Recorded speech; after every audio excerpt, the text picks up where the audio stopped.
Hello বন্ধুরা, সবাই কেমন আছেন? আশা করি ভালোই আছেন। একটু বিকেলবেলা ঘুরতে বেরিয়েছিলাম।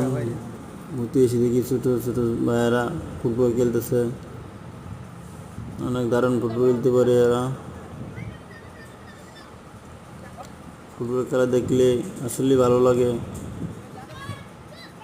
অনেকদিন হয়ে গেল আমি ফুটবল খেলতে পারি না, সময়ের অভাবে ফুটবল খেলা হয় না ঠিক মতন। মাঝে মাঝে যাই ঘুরতে, দেখি খেলাধুলা করে ওরা খেলা দেখলে তো অনেক ভালো লাগে, তাই না? খেলাধুলা করলে ভালো লাগে, কিন্তু খেলতে পারি না, সময় নাই, এই আর কি সমস্যা। এই যে একটা গোল হয়ে গেছে, একটা গোল দিয়েছে ছোটো ভাই। ধন্যবাদ সবাইকে।